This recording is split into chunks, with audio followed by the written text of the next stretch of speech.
Hello, we are going to be continuing our talk on tissues. The second type of tissue we're going to be talking about is connective tissue. There are three main types of connective tissue.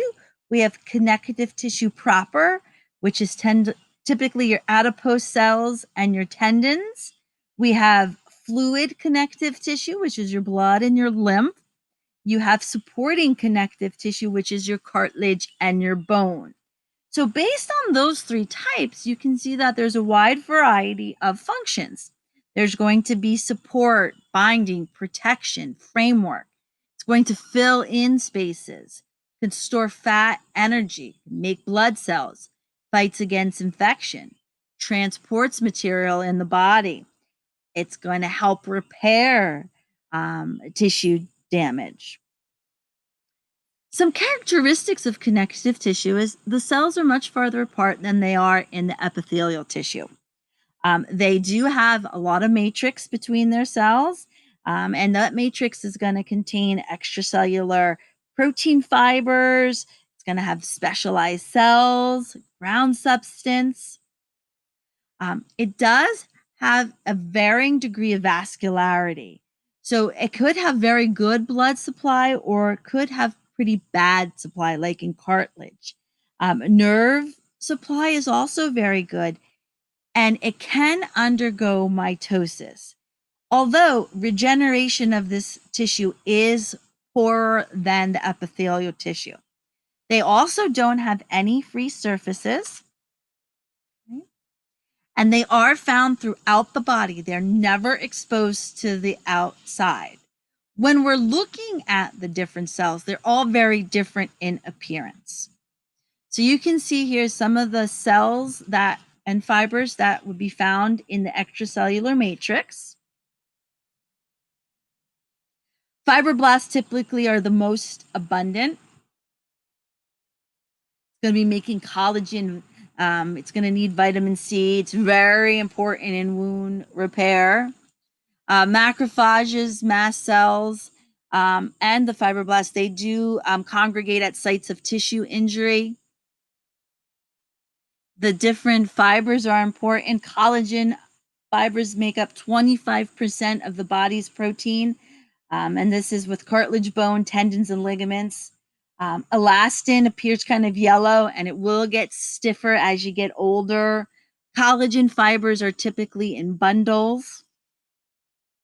You can see that we do have an embryonic connective tissue, and then they kind of go and break up into the different types. Again, we have the connective tissue proper. We have the fluid connective tissue, which is our blood. And then we have the supporting, which is the cartilage and the osseous tissue or the bone. So just starting off with the different tissues, we're going to be learning about all of these tissues, and we're going to talk a little bit about their function and their location. So we'll start off with the embryonic. This is typically in the embryo, and this is what's going to give rise to all those connective tissue types that we showed you on that chart. The first one to talk about is the connective tissue proper, or the loose connective tissue. This is going to be a main function in wrapping and cushioning.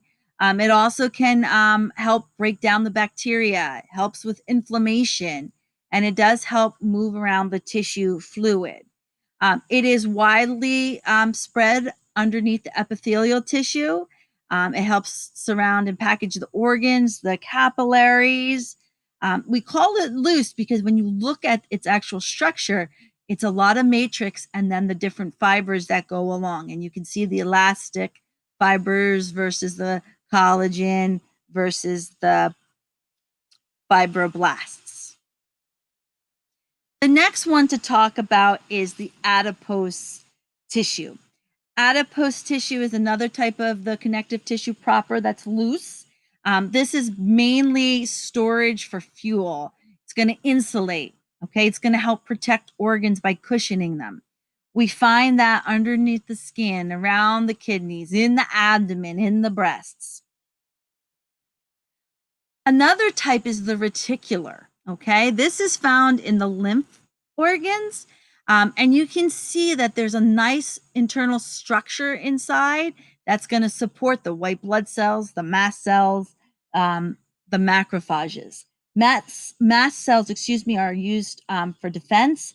They secrete histamine. They cause the blood vessels to dilate, causes the blood pressure to drop.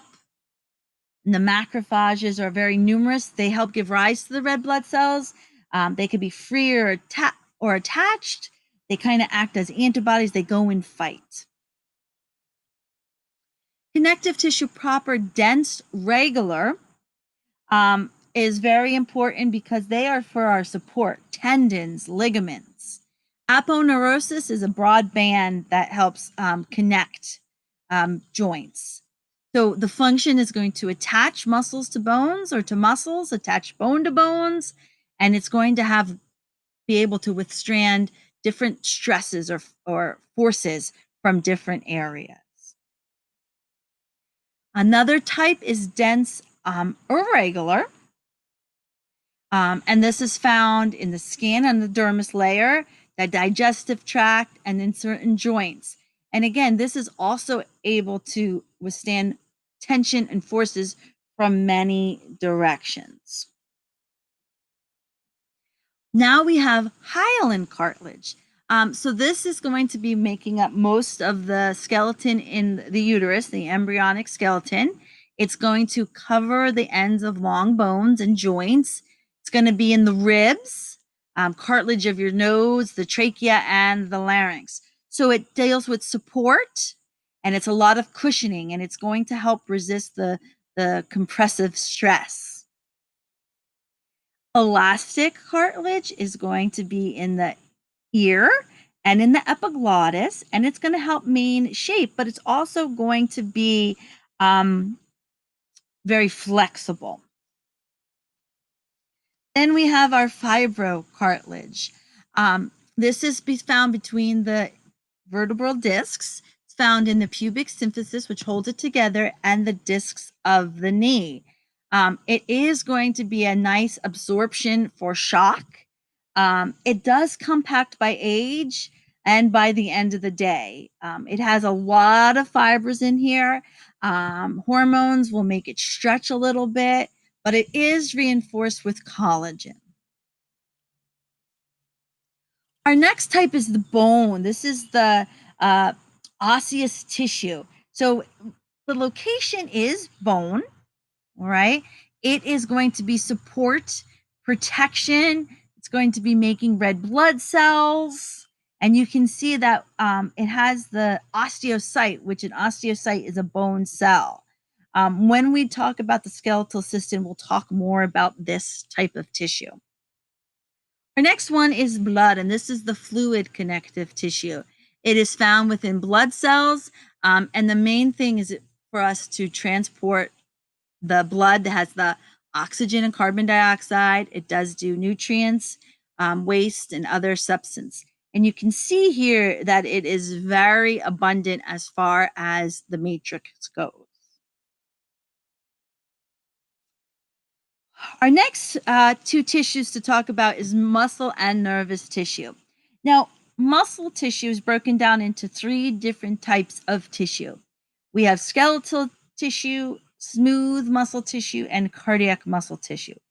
The skeletal muscle tissue is going to be very different because it looks striated. So you can see here with the skeletal tissue, it's very much organized.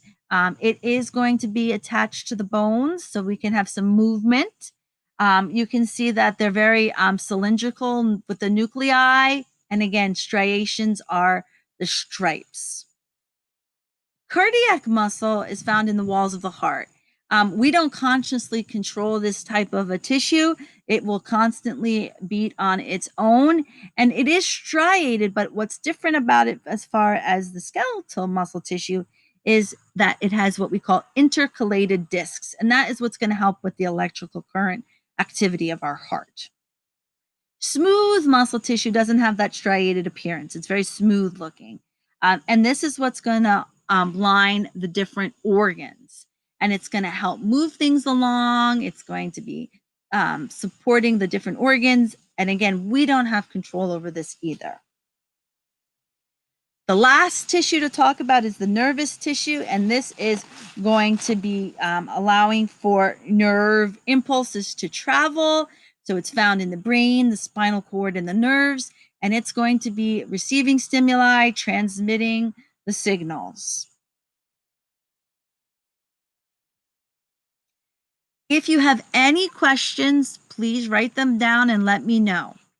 Thanks.